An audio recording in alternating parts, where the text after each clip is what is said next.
Hi friends, assalamu alaikum. Namaskaram and welcome back to my channel. അപ്പോൾ എന്തൊക്കെയുണ്ട് വിശേഷം? എല്ലാവർക്കും സുഖമാണെന്ന് കരുതുന്നു, എല്ലാവരും സേഫ് ആയിട്ടിരിക്കുന്നെന്ന് വിശ്വസിക്കുന്നു. ഇന്ന് ഞാൻ വന്നിട്ടുള്ളത് ഈ ഒരു കേക്കിൻ്റെ ഡെക്കറേഷൻ വീഡിയോ കാണിക്കാനാണ്. അപ്പോൾ ഇത് 1 kg വരുന്ന റെഡ് വെൽവെറ്റ് ക്രീം ചീസ് കേക്കാണ് കേട്ടോ. അപ്പോൾ ഈ ഒരു ഡെക്കറേഷൻ എങ്ങനെയാണ് ചെയ്തിരിക്കണമെന്ന് നോക്കാം. പിന്നെ ഒരുപാട് പേര് കേക്കിൻ്റെ റൈറ്റ് താഴെ ചോദിക്കാറുണ്ട്.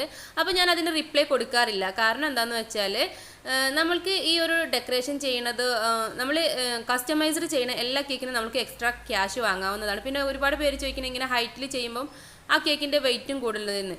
ശരിയാണ്, ഹൈറ്റിൽ ചെയ്യുമ്പം വെയിറ്റും കൂടും, അപ്പം ക്യാഷും നമ്മൾക്ക് കൂട്ടി വാങ്ങാവുന്നതാണ്. പിന്നെ നമ്മളെ വീഡിയോ കാണുന്നവർ പല സ്ഥലങ്ങളിൽ ഇരുന്നിട്ടായിരിക്കുമല്ലോ ഇപ്പോൾ ഈ ഒരു വീഡിയോ കാണുന്നത്. അപ്പം ഞാൻ പറയുന്ന ഒരു റൈറ്റ് ആയിരിക്കില്ല ചിലപ്പം അവരുടെ നാട്ടിലുള്ള ഒരു റൈറ്റ് എന്ന് പറയുന്നത്. അപ്പം നിങ്ങളെ ഏരിയയിലുള്ള റൈറ്റ് അന്വേഷിക്കുക, അതിനനുസരിച്ചിട്ട് നിങ്ങൾക്ക് കൂട്ടേ കുറക്ക് എങ്ങനെ വേണമെങ്കിലും ചെയ്യാം കേട്ടോ. അപ്പോൾ അതായിരിക്കും നല്ലത്. അതുപോലെ ഈ ഒരു റൈറ്റ് അടുത്ത വർഷം ഈ ഒരു വീഡിയോ കാണുന്നവർ, ഞാനിപ്പോൾ ഈ ഒരു കേക്കിൻ്റെ റൈറ്റ് പറഞ്ഞിട്ടുണ്ടെങ്കിൽ അടുത്ത വർഷം ഈ ഒരു വീഡിയോ കാണുന്നവർ ആ ഒരു റൈറ്റ് ആയിരിക്കും അവർ അപ്പോൾ മനസ്സിൽ കരുതുക. പക്ഷേ നമുക്ക് ഓരോ വർഷം കൂടുന്തോറും കേക്ക് മെറ്റീരിയൽസും കാര്യങ്ങൾക്കൊക്കെ ഒരുപാട് ഡിഫറൻസ് വരുന്നുണ്ട് സാധനങ്ങൾക്കൊക്കെ. അപ്പോൾ അതുകൊണ്ട് തന്നെ ക്യാഷ് കൂടിയും കുറഞ്ഞും ഒക്കെ ഇരിക്കും. അപ്പോൾ അങ്ങനെയാണ് കേക്കിൻ്റെ വില തീരുമാനിക്കുന്നത്. അപ്പോൾ നമുക്ക് ഡെക്കറേഷൻ തുടങ്ങാം. അപ്പോൾ ഞാൻ ബീറ്റ് ചെയ്ത് വെച്ചിട്ടുള്ള ക്രീം കേക്ക് ചെയ്ത് വെച്ചിട്ട് ബാക്കി വന്നിട്ടുള്ള ക്രീമിലേക്കാണ് കേട്ടോ ഞാനിപ്പോൾ കളർ ചേർത്ത് കൊടുക്കുന്നത്. ഷുഗറിൻ്റെ റോയൽ ബ്ലൂ കളറാണ് ഞാൻ ചേർത്ത് കൊടുക്കുന്നത്. കുറച്ച് ഡാർക്ക് ബ്ലൂ, ഫസ്റ്റ് ലെയർ കുറച്ച് ഡാർക്ക് ബ്ലൂ ആണ് വേണ്ടത്. അപ്പോൾ അതിനായിട്ട് റോയൽ ബ്ലൂ ആണ് ചേർത്ത് കൊടുത്തിട്ടുള്ളത്. എന്നിട്ട് ഇതുപോലെ മിക്സ് ചെയ്ത് കൊടുക്കാം നമുക്ക്. അപ്പോൾ കേക്കിൽ കളർ ചേർക്കുന്ന ടൈമിൽ ലൂസായി പോകുന്ന പ്രശ്നമൊക്കെ പറയാറുണ്ട്. ഇപ്പോൾ നോക്കൂ, ഞാൻ യൂസ് ചെയ്തിട്ടുള്ള ക്രീമിൻ്റെ ബാക്കിയാണ് എടുത്തിട്ടുള്ളത്. ഇപ്പോൾ കേക്ക് ചെയ്ത് ബാക്കി വന്നിട്ടുള്ള ക്രീമിലേക്കാണ് ഞാനിപ്പോൾ ഈ ഒരു കളർ ചേർത്ത് കൊടുക്കുന്നത്. അപ്പോൾ ജെൽ കളർ ആണെന്ന ടൈമിൽ അങ്ങനെ ലൂസ് ആവുമൊന്നുമില്ല. ഇനിയിപ്പോൾ അത്യാവശ്യം കുറച്ച് ലൂസായി പോയാൽ കുറച്ച് നേരം നിങ്ങൾ ഫ്രിഡ്ജിലൊന്ന് വെച്ചാൽ മതി കേട്ടോ, പൈപ്പിംഗ് കവറിലാക്കിയിട്ട്. അപ്പോൾ അത്യാവശ്യത്തിന് നിങ്ങൾക്ക് വേണ്ട കളർ ചേർത്തിട്ട് നന്നായിട്ട് തന്നെ മിക്സ് ചെയ്ത് കൊടുക്കുക. ഇനി വന്നിട്ട് ഞാൻ ഈ ഒരു നോസിലാണ് എടുത്തിട്ടുള്ളത്. നിങ്ങൾക്ക് കാണുമ്പോൾ മനസ്സിലായിരിക്കും ഇതൊരു നല്ല വലിപ്പമുള്ള നോസിലാണ് കേട്ടോ. പ്രത്യേകിച്ച് ഇതിന് നമ്പറൊന്നുമില്ല. അപ്പോൾ നമ്മൾക്കിപ്പോൾ ഈ ഒരു ഇംപ്രഷൻ കിട്ടാൻ നമുക്ക് അറിയാമല്ലോ എങ്ങനെയാണ് വരിക എന്നുള്ളത്. അപ്പം ഈ പൈപ്പിംഗ് കവറിലാക്കിയിട്ട് ഇതുപോലെ നമ്മളൊന്ന് ജസ്റ്റ് പ്രസ് ചെയ്ത് കൊടുക്കുക. എന്നിട്ട് നമ്മളെ പാലറ്റ് നൈഫ് വെച്ചിട്ട് ജസ്റ്റ് ഒന്ന് വലിച്ചു കൊടുക്കുക. അപ്പോൾ ഈ ഒരു ഡെക്കറേഷനാണ് കിട്ടുക. ഇത് ചെയ്ത് വരുമ്പോഴാണ് കേട്ടോ, ഇതിൻ്റെ ഫുള്ളായിട്ട് ചെയ്ത് വരുമ്പോൾ അതിൻ്റെ വൃത്തി അറിയുക. അപ്പോൾ നിങ്ങൾക്ക് കാണുമ്പോൾ തന്നെ മനസ്സിലാവുന്നുണ്ടാവും എങ്ങനെയാണ് ചെയ്യുന്നത് എന്നുള്ളത്. അപ്പോൾ അതൊന്ന് നോക്കിയാൽ മതി.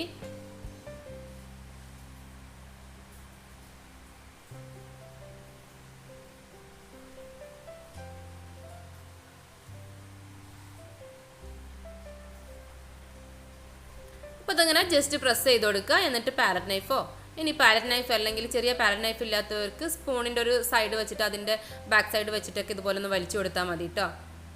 അപ്പോൾ കുറച്ചധികം ക്ഷമ എടുത്തിട്ട് തന്നെ ചെയ്തെടുക്കണം. നമ്മൾ വിചാരിക്കും കാര്യം സിമ്പിളാണ്, പക്ഷേ ഒരുപാട് സമയം ഇതിനായിട്ട് പൈപ്പിംഗ് കവർ ഇങ്ങനെ വെക്കുന്നു, പിന്നെ എടുക്കുന്നു, അങ്ങനെ കുറച്ചധികം സമയം എടുത്തിട്ട് തന്നെ വേണം കേട്ടോ ഇത് ചെയ്തെടുക്കാനായിട്ട്. ഇപ്പോൾ കണ്ടോ, ഒരു ലൈന് നമ്മൾ ഫുള്ളാക്കിയിട്ടുണ്ട്. ഇങ്ങനെ ഞാൻ 2 ലൈനാണ് ഈ ഒരു കളർ വെച്ചിട്ട് കൊടുത്തിട്ടുള്ളത് കേട്ടോ. ഈ ഒരു റോയൽ ബ്ലൂ വെച്ചിട്ട് 2 ലൈന് ഇങ്ങനെ കൊടുത്തിട്ടുണ്ട്.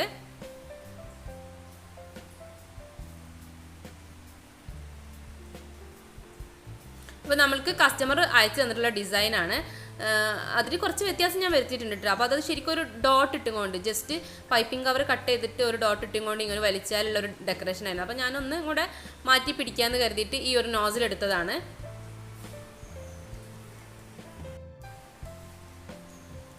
അങ്ങനെ 2 ലൈന് കംപ്ലീറ്റ് ചെയ്തിട്ട് ഇനി ഞാൻ വൈറ്റ് ക്രീമിലേക്ക്, ഇനി ഞാനിപ്പോൾ മിക്സ് ചെയ്യണത് കാണിക്കണ്ടല്ലോ, ഈ ഒരു ലൈറ്റ് കളർ ഇട്ടാ ഐസിങ് ജെൽ കളർ എന്ന് പറയുന്നത് ബേക്കേഴ്സിൻ്റെ ആണ്. ഇതും ജെൽ കളറാണ്. ഞാൻ കൂടുതൽ ജെൽ കളർ തന്നെയാണ് കേട്ടോ യൂസ് ചെയ്യാറുള്ളത്. എന്താണെന്ന് വെച്ചാൽ പിന്നെ നമ്മൾക്കിപ്പോൾ ഈ ലിക്വിഡ് ചെയ്തിട്ട് അതിൽ മെൽറ്റ് ആയിരിക്കണതിനേക്കാളും നല്ലതല്ലേ, നല്ല കളർ ഒരു പ്രാവശ്യം വാങ്ങിയിട്ടുണ്ടെങ്കിൽ പിന്നെ നമുക്കത് യൂസ് ചെയ്യണതന്നെയായിരിക്കും നല്ലത്. അപ്പോൾ അത് വെച്ചിട്ട് വീണ്ടും ഈ ഒരു ഡെക്കറേഷൻ തന്നെ സെയിം ആണ് കേട്ടോ, റിപ്പീറ്റേഷൻ ആണ്. അപ്പം ഇത് തന്നെയാണ് നമ്മൾ ഫുള്ളായിട്ട് കവർ ചെയ്തെടുക്കുന്നത്. അപ്പോൾ ഇങ്ങനെ തന്നെ വീണ്ടും നമ്മൾ 2 ലൈന്, അപ്പോൾ 2 ലൈന് ഡാർക്ക് കൊടുത്തു, പിന്നെ ലൈറ്റ് കളർ. ഇനി നിങ്ങൾക്ക് വേണമെന്നുണ്ടെങ്കിൽ ഇപ്പോൾ നമ്മൾ ഫസ്റ്റ് ചെയ്തത് ഡാർക്ക് കൊടുത്തല്ലോ, അപ്പോൾ റോയൽ ബ്ലൂ തന്നെ ഒന്ന് ജസ്റ്റ് ഒരു ഡ്രോപ്പ് കൊടുത്തിട്ട് അതൊന്ന് ഫസ്റ്റ് ലൈറ്റ് കളറാക്കിയിട്ട് മാറ്റി വെക്കുക, ഒരു കവറിൽ മാറ്റി വെച്ചിട്ട് പിന്നെ അതിലേക്ക് ഡാർക്ക് കൊടുത്തിട്ട് ഇതുപോലെ ഡാർക്ക് ചെയ്തെടുക്കുക. അപ്പോൾ ഫസ്റ്റ് ലൈന് 2 ഡാർക്കും പിന്നെ അതിൻ്റെ ലൈറ്റ് ആ ഒരു കളറിനെ യൂസ് ചെയ്തിട്ട് നമുക്ക് ചെയ്യാം. അപ്പോൾ ഒരു ബ്ലൂ തന്നെ യൂസ് ചെയ്തിട്ട് ഡാർക്കും ലൈറ്റും ചെയ്യാം കേട്ടോ. നെക്സ്റ്റ് വന്നിട്ട് നമ്മൾ വൈറ്റ് ക്രീം ഇട്ടാ സെയിം നോസിൽ, ഒരൊറ്റ നോസിൽ തന്നെയാണ് ഞാൻ യൂസ് ചെയ്യുന്നത്. പൈപ്പിംഗ് ബാഗ് മാറ്റിയാൽ മതി. എന്നിട്ട് ഇതുപോലെ ചെയ്ത് കൊടുക്കാം. അപ്പോൾ ഇതാ ഇനി ഇത് ഫുള്ളായിട്ട് തന്നെ കേക്കിൽ കവർ ചെയ്തെടുക്കാൻ പോവുകയാണ്. അപ്പോൾ ഇതാണ് കേട്ടോ നമുക്ക് കസ്റ്റമർ അയച്ചു തന്നിട്ടുള്ള മോഡൽ. അപ്പോൾ ഞാൻ പറഞ്ഞല്ലോ ഇതൊരു നോസിലില്ലാത്തൊരു വർക്കാണ്. അപ്പോൾ ഞാൻ നോസിലിട്ടിട്ട് ജസ്റ്റ് ഒന്ന് ചെയ്ത് നോക്കിയതാണ്.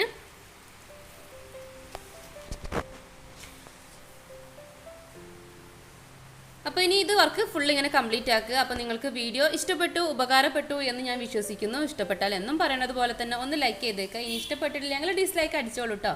പിന്നെ അതിനുള്ള കാരണം എന്താണെന്നും കൂടി താഴെ കമൻറ്റ് ബോക്സിൽ അറിയിക്കണേ. പിന്നെ നിങ്ങൾക്ക് എന്തെങ്കിലും ഡൗട്ടോ കാര്യങ്ങളോ ഉണ്ടെങ്കിൽ താഴെ കമൻറ്റ് ബോക്സിൽ പറഞ്ഞാൽ മതി. ഞാൻ റിപ്ലൈ തരുന്നതായിരിക്കും. അല്ലെങ്കിൽ എൻ്റെ ഇൻസ്റ്റാഗ്രാം ID അല്ലെങ്കിൽ ഫേസ്ബുക്ക് ID ഇതിൽ ഏതെങ്കിലും ഒന്ന് മെസ്സേജ് ചെയ്താൽ മതി. അപ്പോൾ ഞാൻ ആ 2 IDയും കൊടുക്കാം. പിന്നെ പുതുതായിട്ട് നമ്മുടെ ചാനൽ ആദ്യമായിട്ടൊക്കെ ആരെങ്കിലും കാണുന്നുണ്ടെങ്കിൽ അവർ സബ്സ്ക്രൈബ് ചെയ്യാതെയാണ് കാണുന്നുണ്ടെങ്കിൽ പ്ലീസ് ഒന്ന് സബ്സ്ക്രൈബ് ചെയ്തിട്ട് സപ്പോർട്ട് ചെയ്യണം കേട്ടോ. കൂടെ കാണുന്ന ഒരു ബെല്ലൈക്കണിൽ ഓൾ എന്ന ഓപ്ഷനിൽ വേണം കേട്ടോ ക്ലിക്ക് ചെയ്യാൻ. അപ്പോഴാണ് ഞാൻ പുതിയ വീഡിയോസൊക്കെ അപ്ലോഡ് ചെയ്യുമ്പോൾ നിങ്ങളുടെ ഫോണിൽ നോട്ടിഫിക്കേഷൻ കിട്ടുള്ളൂ. അപ്പോൾ മറ്റൊരു നല്ല വീഡിയോയുമായി കാണുന്നത് വരേക്കും ബൈ ബൈ.